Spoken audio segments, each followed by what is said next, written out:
Lo que sucedió en La Mejorana aquel 5 de mayo de 1895 tiene aún muchos enigmas por descifrar. El momento que reunió a los tres grandes hombres de la guerra en Cuba, pocos días antes de la muerte de Martí, fue tenso y sin testigos. Solo las 4 páginas desaparecidas del diario de Martí, correspondientes al 6 de mayo de ese año, pudieran confirmar exactamente lo que pasó. No obstante, muchos historiadores atan cabos y sacan deducciones sobre lo que allí aconteció. Así lo ha hecho Rolando Rodríguez, un sagaz investigador, Premio Nacional de Historia y profesor titular de Historia de Cuba en la Universidad de La Habana. Para él, hay 3 grandes polémicas en el encuentro de La Mejorana. La entrevista de La Mejorana es una de las cosas más polémicas que hay en la historia de Cuba y más oscuras, incluso porque, como se sabe, hay 4 páginas perdidas, que luego explicaré. El problema es que ahí hay 3 grandes polémicas. Primera polémica, el problema de la formación de gobierno. Martí es el que lo cuenta más pulcramente. Dice que Maceo y Gómez se ponen a hablar y después se entera que Maceo lo que quiere es la formación de un gobierno que sea una junta de generales con mando con una secretaría y ahí las carteras representadas. Esa no es la idea de Martí. Y Martí dice una frase donde se sintetiza, aunque él nunca explica cómo va a ser el gobierno que él se plantea. Su frase es: el ejército libre y el país como país y con toda su dignidad representada. Incluso él va en una carta a su amigo Manuel Mercado a escribir lo siguiente: la revolución desea plena libertad en el ejército, sin las trabas que antes le opuso una cámara, sin sanción real o la suspicacia de una juventud celosa de su republicanismo, o los celos y temores de excesiva prominencia futura de un caudillo puntilloso o previsor, pero quiere la revolución a la vez sucinta y respetable representación republicana, la misma alma de humanidad y decoro, llena de anhelo de la dignidad individual en la representación de la república, que la empuja y mantiene en la guerra de los revolucionarios. Este es el punto de vista de Martí. Pero lo curioso de todo esto es que en julio, cuando ya Martí está muerto, Maceo le va a escribir a Masó y le va a decir que entonces él pensaba que un gobierno era un lujo, pero ya ha cambiado el punto de vista y sí cree necesario un gobierno. La reunión entre Martí Gómez y Maceo en el antiguo ingenio de La Mejorana fue un encuentro de 3 hombres diciendo lo que creían sin tapujos ni miedos. Pero en un segundo debate, Martí escribe y Maceo le dice: ¿y usted se queda con Gómez o se va conmigo? Esa enigmática frase lo que quiere decir lo siguiente: se va con Gómez, sigue para Camagüey, o se va conmigo es usted se va del campo de batalla y ahí sale de aquí, además que usted es un peligro, además, porque usted no sabe nada de guerra, y yo lo saco por Juraguá, y le digo a Castillo, al general Castillo Duani, que lo saque por las minas de Juraguá. Martí le dice que no, que él se queda. Martí quiere estar en la guerra. Martí quiere demostrar que él sabe montar con los que saben montar, al lado de los que saben montar, que él es un soldado de la revolución. Y Martí le dice que él no se va a ir hasta que él no presencie por lo menos 1 o 2 combates. Desdichadamente eso le va a costar la vida. Para este investigador aún hay una tercera polémica. La tercera es la invasión. ¿Cómo se hace? ¿De inmediato o más adelante? Todo parece indicar que Martí estaba apresurado. Se forma gobierno, van a Camagüey, se forma gobierno, y donde además él aspira a ver a Salvador Cisneros Betancourt. Además él quería primero ver allí mismo en Oriente a Masó, y vamos a formar un gobierno y de inmediatamente después la invasión. Por el contrario, ese no es el punto de vista. Gómez quiere que Maceo atraiga sobre sí eso es lo que yo he podido averiguar, sobre si las tropas españolas, para él en Camagüey, poder levantar Camagüey y ya tener 2 provincias en armas. Y después la invasión soñada, porque Maceo y Gómez, desde la Guerra de los 10 años, sueñan con la invasión. Si aparecieran las páginas perdidas del diario de Martí, quedarían despejadas muchas dudas, pero primero habría que desentrañar qué pasó con esas páginas y dónde están. Hay versiones sobre lo que decían las 4 páginas desaparecidas. Pero dice Garriga que la noche del 19 de mayo fatal de Dos Ríos, él le entregó, sin que le faltaba un pliego textual, sin que le faltaba un pliego, a Máximo Gómez el diario de campaña de Martí. Pasaron muchos años.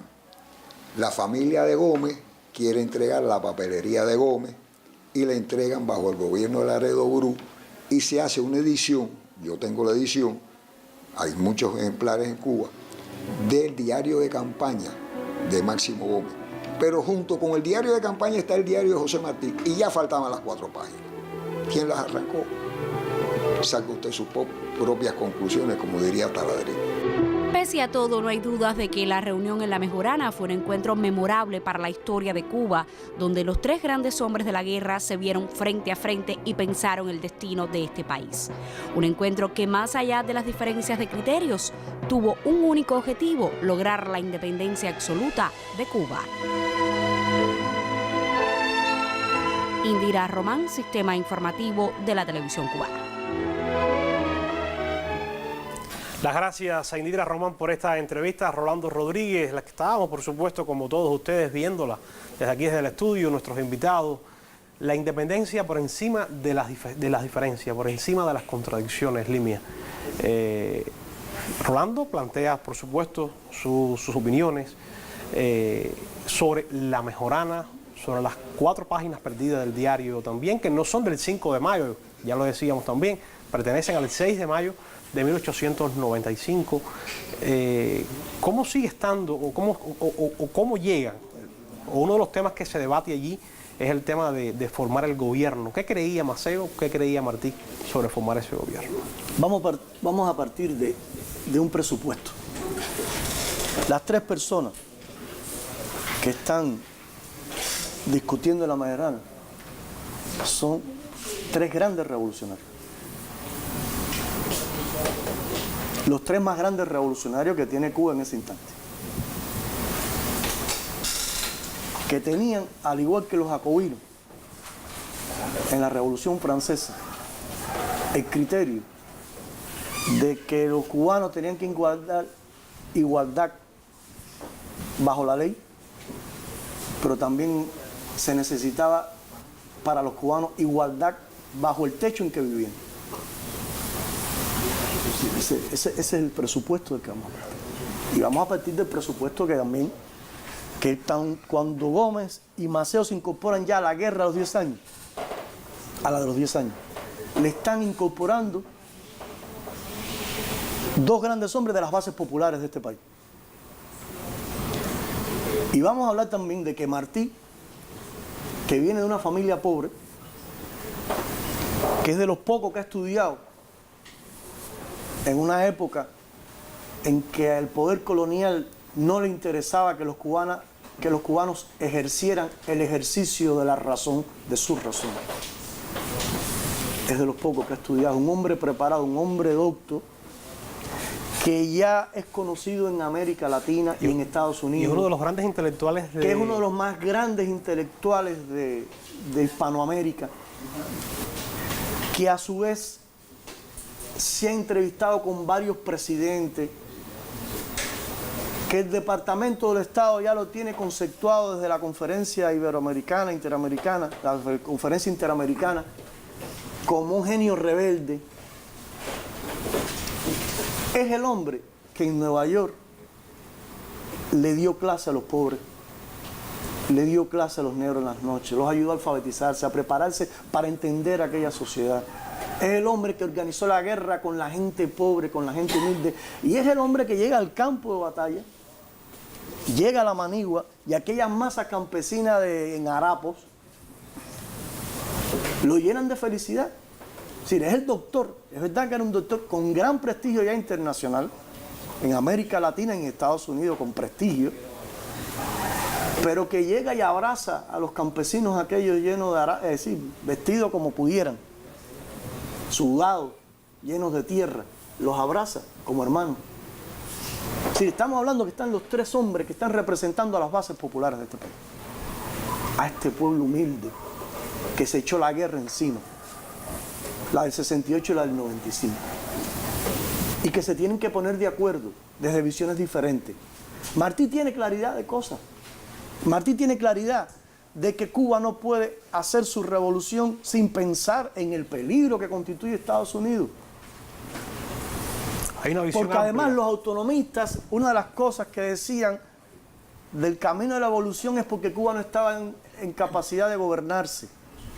Fíjate que el pretexto que ponen los yanquis cuando intervienen en la guerra del 98 es que Cuba no estaba en capacidad de gobernarse, y empieza una campaña para extender la intervención, para ver si promovían el interés anexionista, diciendo que éramos salvajes, que no éramos capaces, que éramos como los animales, que no, éramos incapaces de darnos un gobierno, de hacer una construcción de la nación. De hecho, cuando no dejan entrar a Calixto García a Santiago de Cuba, ¿por qué pretexto es? Que eran hordas salvajes que iban con saña, con sangre. Y ellos en la historia, cuando se toma Yorktown, cuando capitula Yorktown, Washington incluso le da salida a los ingleses que podían causar, por haber sido tan crueles, causar venganza, y los manda a salir y gobiernan. Es decir, nosotros no.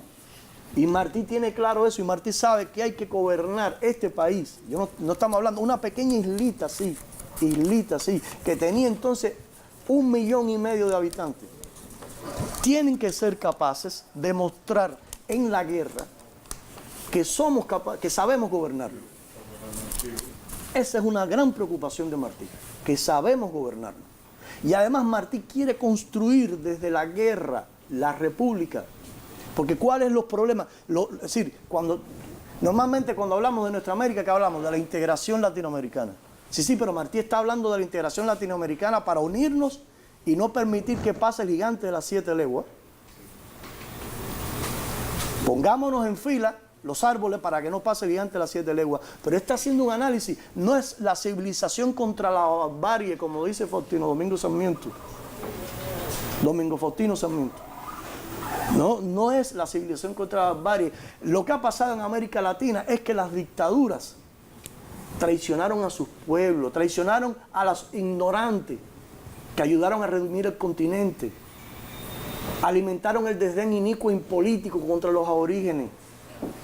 Marginaron a los campesinos, marginaron a los preteridos, es decir, habla de los campesinos desdeñados, de los negros preteridos. Martí sabe que esta gente que se van a echar la guerra arriba, que son esas bases populares, esos campesinos, necesitan construir el protagonismo político desde la campaña. Ahora, ¿temía Martí de que eso pasara en Cuba, de lo que había pasado en esos otros países, esas dictaduras militares? Pero claro, para eso estudió. Martí no solo estudia la guerra de los 10 años, Martí estudia América Latina, y Martí estudia esos gobiernos. Cuando tú léete nuestra América a la luz de hoy, y verás que tiene una vigencia extraordinaria. Martí dice, pensar es servir. Dice, la prensa, la academia, hay que estudiar la realidad del país. Con la verdad basta, dice Martí, con la verdad basta. Es importante pensar, estudiar la realidad, y en función de eso, tomar decisión de cómo hacer ese gobierno. ¿Se podía prescindir de ese gobierno? Bueno, eso podemos hablar más adelante. Pero Martí sabía que iba a suceder lo que había sucedido en Guaymaro. Lo estudió. Estamos hablando de una guerra que iba a ser hermanar hombres. Porque en las guerras, como dice Martí, subir lomas hermana a hombres. Las guerras también hermanan a los revolucionarios. Eran hombres que se habían encontrado poco. Martí y Gómez, Maceo, se habían encontrado pocas veces en la vida. De eso quiero que me cuente Joel, porque ahora en el tiempo en que estaba el deporte, estábamos comentando de que poquísimas veces se vieron Martí y Maceo en la vida. No confraternizaron personalmente, están las cartas, que no son muchas también, pero se vieron poco esos hombres. Entonces, eso puede ser una de las explicaciones. Sí, ahí Wilmer, ahí antes de entrar, yo quería, con respecto a lo que estábamos hablando del gobierno, la forma de gobierno, y siempre es bueno precisar el momento en que surge la Revolución Cubana. O sea, la revolución, el estallido de la independencia de Céspedes del 68 es en la segunda mitad del siglo XIX, y esto tiene una importancia justamente para el tema de las formas de gobierno, porque ya existen experiencias en la teoría y en la práctica de diferentes formas de gobierno, ya no solamente la clásica Revolución Francesa, sino que está la experiencia de las revoluciones y de las repúblicas en América Latina. O sea, el hecho de que la Revolución Cubana empiece desfasada con respecto a las colonias del continente hispanoamericano, esto le da la experiencia tanto a los que están concibiendo esta república democrática con su reflejo en Weimar, o sea, una república modelo en medio de una guerra, como otros elementos que lo que están mirando justamente es el peligro de digamos toda la tradición esta de dictadura y de caudillos que empiezan a enseñorearse y a ocupar el poder después que terminan las independencias. Todas estas son experiencias que están llegando, y por supuesto que Martí, Gómez y Maceo no están al margen de estas experiencias. Martí, sabemos que vive en México el golpe de Estado de Porfirio Díaz a Lerdo de Tejada. Vive en la Guatemala de Justo Rufino Barrio, vive en la Venezuela del general Guzmán Blanco, y son experiencias que le están dando a Martí justamente de que la independencia de un país no basta con la ruptura con la metrópoli, sino que tienen que producirse determinadas transformaciones desde el punto de vista político, que eso quien lo garantiza justamente un gobierno, pero un gobierno inteligente, con determinadas plataformas políticas que desde la propia guerra, como decía Limia, comiencen a gestarse para que ya en la República estuvieran creadas. Esto es un elemento que me parece importante, porque son las experiencias que arrastran estos revolucionarios. Desde luego, ellos viven su propia revolución, a partir de sus propias experiencias que son diferentes, y de ahí vienen los conflictos. Está claro, Maceo y Martí, si lo comparamos, digamos, el tiempo de intercambio de experiencia que van a tener entre Gómez y Martí, después de la famosa ruptura del año 1884, donde en la carta de Martí a Gómez, la carta ruptura, como la denominaba el historiador Jorge Ibarra Cuesta, carta ruptura del año 84, Martí termina diciendo: lo considero un hombre noble, pero merece que se le haga pensar. Y Martí se dedicó a hacer pensar a Máximo Gómez de todos los problemas desde el punto de vista internacional, como lo que implicaba la independencia de Cuba en el escenario donde se están, y Martí lo está viviendo bien de cerca, articulando tendencias dentro del seno del imperio, tendencias imperialistas de expansión. Eso por una parte, pero por la otra parte, el tema de la necesidad de organizar otro tipo de república que no sean las repúblicas latinoamericanas. O sea, repúblicas latinoamericanas que están llegando al poder, quienes son sectores liberales. No que fueran buenos o malos, no es que son sectores liberales que ven el desarrollo y el progreso de su república asociado al mercado norteamericano, al mercado exterior, pero esencialmente al mercado estadounidense. Entonces, aquí en las repúblicas latinoamericanas se está resumiendo todos los peligros que está visorando Martí. Y Martí quiere, por eso, desde la guerra, establecer formas de organización de gobierno que justamente vayan preparando el pueblo. Porque en las circulares que él está emitiendo a los jefes militares desde el propio abril del año 95, 26, del día 27, lo que le está diciendo eso, no se pueden desaprovechar oportunidades, arengas, en tertulias, en cualquier momento los jefes militares tienen que plantearle a las tropas, que son sectores populares, la base popular, cuál es la importancia de la independencia, la posibilidad del cubano de darse un gobierno propio. Eso es un trabajo político que se está realizando desde la propia guerra. Y por eso Martí en ese sentido, y Gómez lo firma, por supuesto, Gómez lo está firmando todas estas circulares, por ahí eso es importante. Ahora, este acercamiento Martí-Gómez, donde a partir del año 1892, sobre todo se hace más intenso, cuando como parte del Partido Revolucionario Cubano se crea un ramo de la guerra, y Máximo Gómez electo general en jefe del Ejército Libertador, y Martí viaja a la Reforma en República Dominicana, ese es el momento del gran intercambio. Cuando Martí Gómez le escribe a Serafín Sánchez: ¿quién será Martí para atreverse a tanto? Y yo le digo, un hombre a prueba de grilletes cuando apenas tenía bigote. O sea, Gómez conoce la historia de Martí. El ideal independentista de Martí desde que era un adolescente. Él sabe, y sabe otra cosa, que ni lo que él, ni Maceo, ni Calixto García habían logrado ser, a pesar de que estaba en el centro del pensamiento de los tres, que era lograr la unidad como único modo para lograr la victoria, lo estaba logrando hacer Martí. Por eso le dice a Serafín Sánchez, Martí es todo corazón cubano y hay que dejarlo hacer. Cuando él termine la labor de unidad, nosotros como cirujanos implacables, bisturí en mano, vamos entonces a hacer el resto. O sea, pero la parte organizativa, la parte política, hay que dejarla a Martí. Ese intercambio tan provechoso, tan fructífero del delegado con el general en jefe, no sucede igual con Maceo. Después de ese encontronazo del año 84, donde Maceo está presente, aunque el principal conflicto es Maceo, en este caso, del 84, es Maceo Martí, Gómez Martí. Aunque Maceo está presente y, por supuesto, es el plan Gómez con el concurso de Antonio Maceo, el programa de San Pedro Sula. En el caso ya del año, a partir del año 92, cuando se crea el Partido Revolucionario Cubano, Martí visita a Maceo en Costa Rica en 2 ocasiones. En el año 1893, que incluso va con el hijo de Máximo Gómez, con Panchito, y en el año 1894. Son en dos ocasiones. Y ya se verán después en el campo insurrecto, con el incidente de Flor por el medio. O sea, que fue otro de los temas también en los que dice que se polemiza en ese encuentro. Lo quiero, cuando lo dice, lo quiero menos, y el sí. propio Martí lo dice por lo de Flor. Está claro, está claro. Y sobre eso hay muchos criterios, dentro y fuera de Cuba. Existen incluso alguna historiografía que saca a relucir el tema racial, justamente tratando de reproducir la guerra chiquita con lo que había sucedido con Calixto. De luego, Calixto no era un problema a mi modo de ver racista de Calixto, es que la propaganda autonomista era muy fuerte y la propaganda integrista estaban dando la idea de que la revolución era una revolución de negros, una revolución de raza. Reyerta. Y por supuesto que Calixto se va y comete un gran error, porque el hombre, el líder nato de la zona oriental era Antonio Maceo. Y alguna historiografía contemporánea, más reciente, que estudia la mejorana, está como que reproduce el tema racista. O sea, justamente que hay determinadas concepciones de Martí hacia Maceo, como que Maceo era líder de masas negras.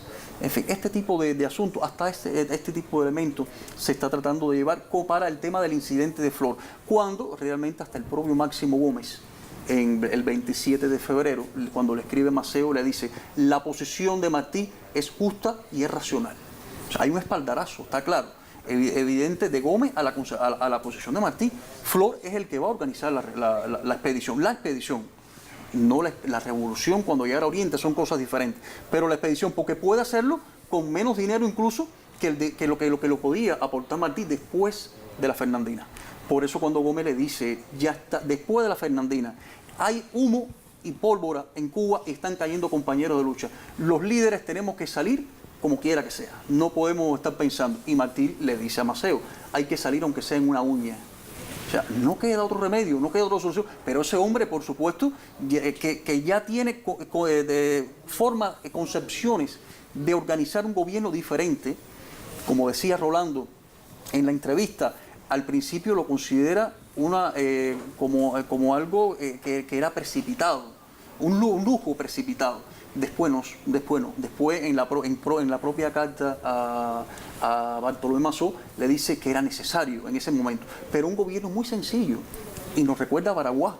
Recordemos que en Baraguá Maceo crea un gobierno y le da el mando a Tita Calvar, a un general, pero un gobierno sencillo, no es de Guaymaro. Y aquí hace lo mismo. La concepción del gobierno de Maceo era un general al mando de ese gobierno muy simple, con 3 carteras, son 3 ministerios, o sea, lo que era la guerra, interior y relaciones, o sea, relaciones exteriores. Esa era la concepción, muy simple, muy atemperado a las condiciones de la guerra y en función de lo que siempre Maceo consideró que tenía que ser el centro, que era la guerra. ¿Quién iba a ser el presidente? Mazó. ¿Y el jefe? Bueno, a ver. Masó, a ver, del gobierno de la... O sea, porque Masó... Por la propuesta o sea, de Maceo, por la propuesta de... No, a ver, como gobierno, estamos gobierno. hablando del ejército, como gobierno, porque se produce un problema, hay un conflicto. Masó está en Oriente y está de jefe de Oriente desde que se levantan. El 24 de febrero. 24 de febrero del 95. Y cuando Maceo llega, ya aquí hay el hombre que se va a hacer cargo de la jefatura Oriente, tanto Gómez, y aquí sí coincidían Gómez y Maceo. La idea era que cuando se creara el gobierno, el presidente de la República de Cuba en armas fuera Bartolomé Masó. Y por supuesto Maceo se iba a hacer cargo de la jefatura Oriente. Eso era táctico, eso era importante. El problema está que después no sucede así. El presidente electo va a ser Salvador Cisneros Betancur, y esto va a crear contradicciones. Y los conflictos entre Masó, y aquí se van a crear otros focos de conflicto, porque eso es otra cosa que lo podríamos ver en otro momento. La mejorana es importante y es clave, es esencial. Se están dirimiendo conflictos, problemas que en algún momento iban a salir. Y es bueno, qué bueno que hayan salido en ese momento, antes de que ambas figuras comenzaran a implementar las grandes acciones en persas militares. La campaña circular de Máximo Gómez en Camagüey, todas las acciones tan importantes que ya venía haciendo Maceo, pero que va a potenciar en la zona oriental, pero ya los principales conflictos, los principales problemas están ya planteados y están sobre la mesa. No que se hayan puesto de acuerdo, pero ya al menos están sobre la mesa y están planteados. El resto lo sabían. No era el año 84. El año 84 era un proyecto para insurreccionar un país.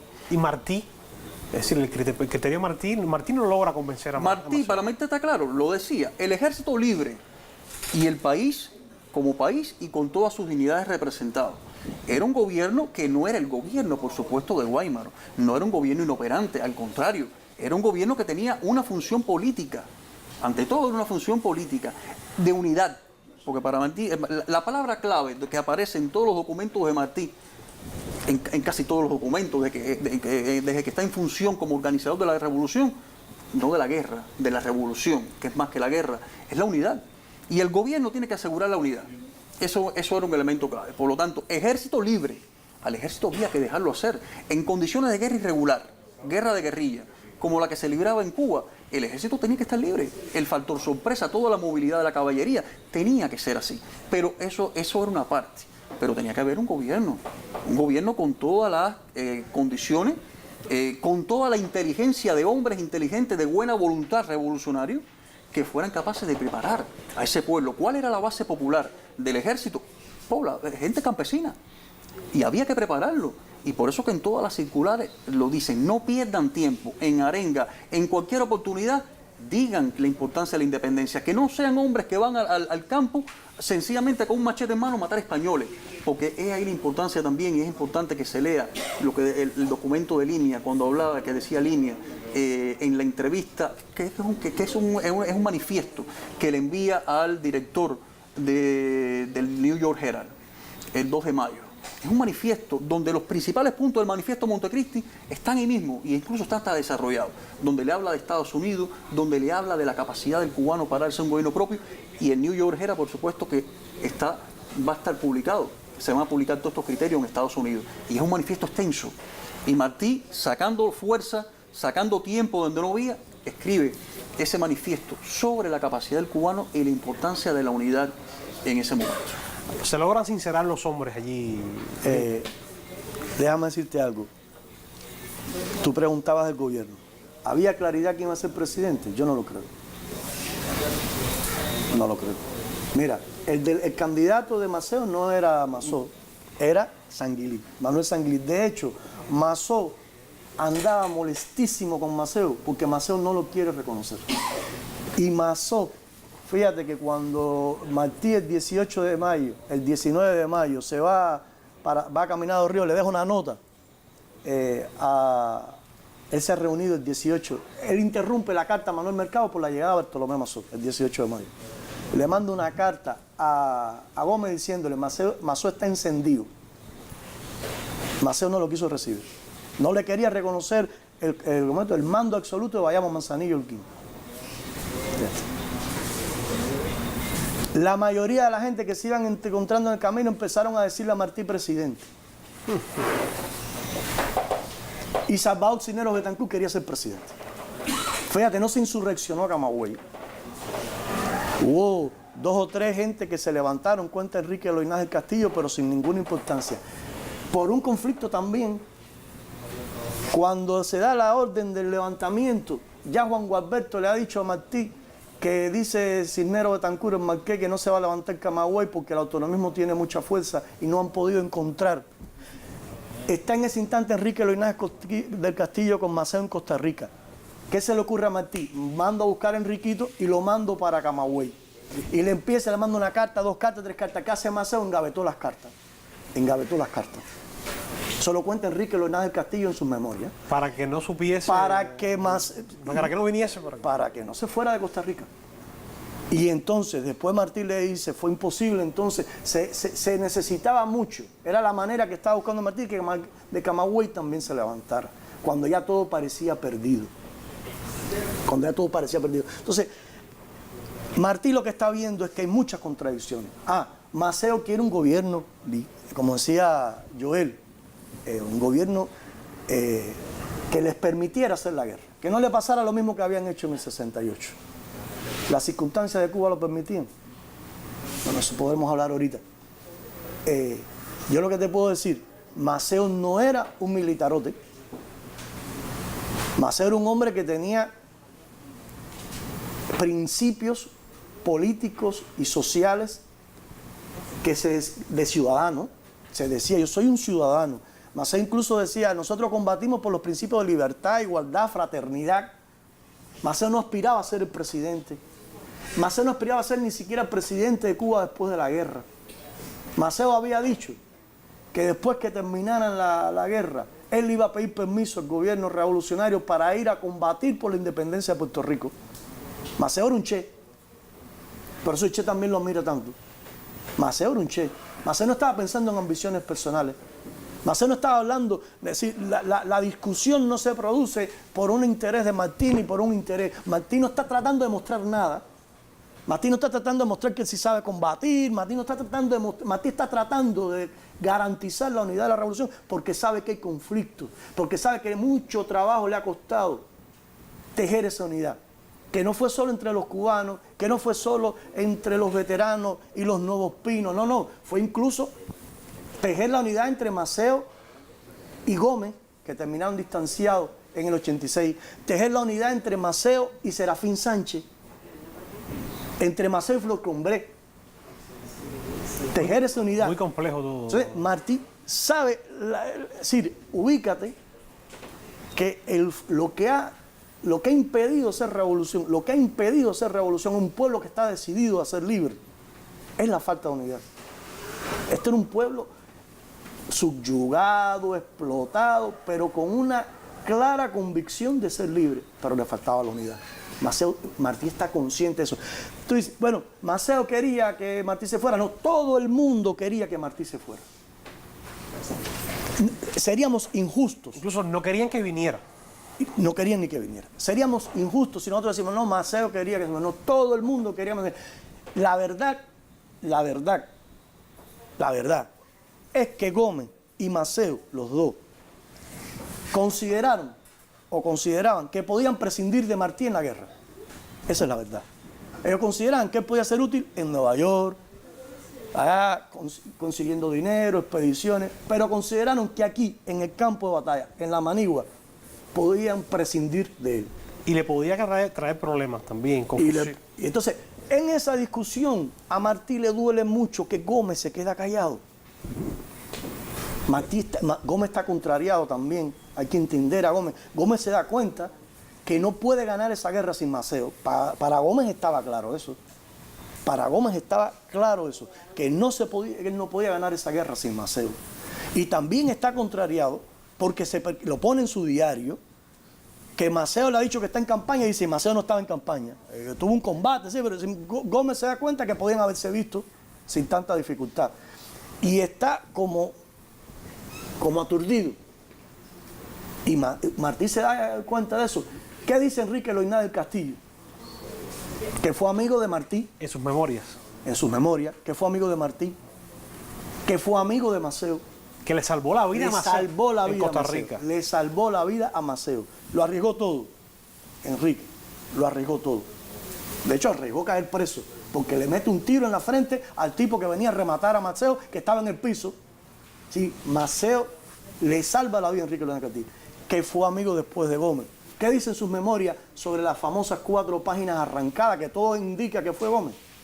¿Qué dicen sus memorias? Te lo voy a leer para no improvisar. Dice Loina: es inexplicable.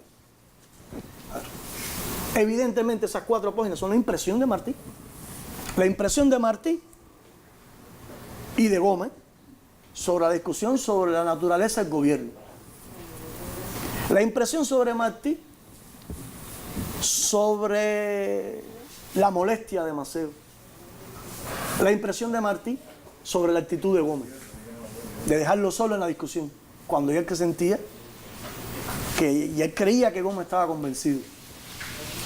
De hecho, después, a partir de ese instante, ya a Gómez le molesta que le digan a Martí presidente. Hay 2 o 3 incidentes, Martí lo pone en su diario.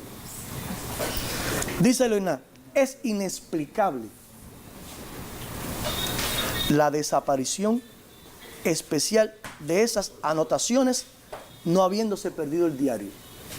Pues el diario no se perdió. Garriga, el ayudante de Martí, se lo entrega a Gómez. Garriga había estudiado en Central Valley allá con Estrada Palma, y había estudiado en Central Valley con Estrada Palma, y era muy amigo de Martí, y lo cuidó y se lo entregó a Gómez, no habiéndose perdido el diario.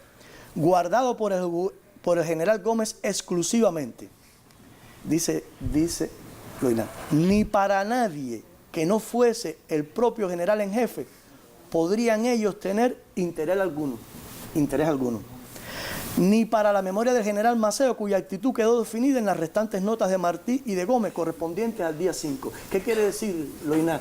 Que Gómez la arranca, porque evidentemente en esas 4 notas, en esas 4 páginas, Martí descarga todo el sentimiento de dolor, de disgusto, de preocupación que tiene sobre lo ocurrido, y parece que le pasa una raya a Gómez a partir de la actitud que mantuvo de mantenerse callado en la discusión y dejarlo solo en un momento en que necesitaba su apoyo. Limia, así terminamos este segundo momento. Nosotros vamos a continuar en un tercer momento hablando sobre las lecciones que nos deja, por supuesto, La Mejorana. Pasamos ahora a Humberto para continuar, por supuesto, con la revista Buenos Días, dedicada hoy al 123 aniversario de la reunión de La Mejorana. ¿A quién le dio el tiempo la razón de lo que se discutió en La Mejorana aquel 5 de mayo de 1895, Joel? Bueno, muy rapidito porque tenemos justamente el problema con el tiempo. Primero, los 3 tenían sus razones. Eso, o sea, hay que, contextualizando a los hombres, los 3 tenían sus razones a partir de las experiencias que traían y de la formación que traían. Ahora, a mí me gusta siempre recordar una frase de Oreste Ferrara en su libro Mis relaciones con Máximo Gómez, donde él narra en un momento determinado, cuando se produce la intervención de Estados Unidos en la guerra, que Máximo Gómez, en las tertulias que acostumbraba a realizar con los hombres de su tropa, les dice: este era el momento de Martí, él hubiera sabido qué hacer. O sea, las enseñanzas, las experiencias, y Gómez por supuesto estuvo bien cercano a José Martí, desde luego que le permitieron comprender todo ese caudal que se pierde con la muerte de Martí. Ese pensamiento, esas concepciones de la guerra, de la revolución, de lo que había que hacer para preparar a ese pueblo sobre las armas y el que no estaba sobre las armas, para una vez terminara la guerra, era clave, era esencial. Era esa labor política que iba más allá del machete, que iba más allá de la táctica militar, aunque la calzaba, que era la parte ética, la parte política de la revolución. Eso lo tenía Martí. Era preparar, lo decía el doctor Torres Cueva, era preparar desde la guerra, también lo decía Limia, preparar desde la guerra la república. Y desde luego eran muchas las tareas históricas. No era solamente romper con España.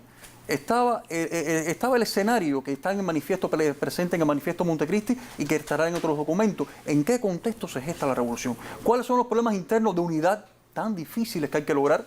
Que el partido es un paso importante, pero había otros problemas que había que seguir enfrentando, de formas de organización, de criterios encontrados, que no solamente era Maceo o Martí Gómez, habían otras figuras que tenían también sus concepciones. Y estaba el escenario regional, Estados Unidos, América Latina, en el que se estaba gestando esa revolución.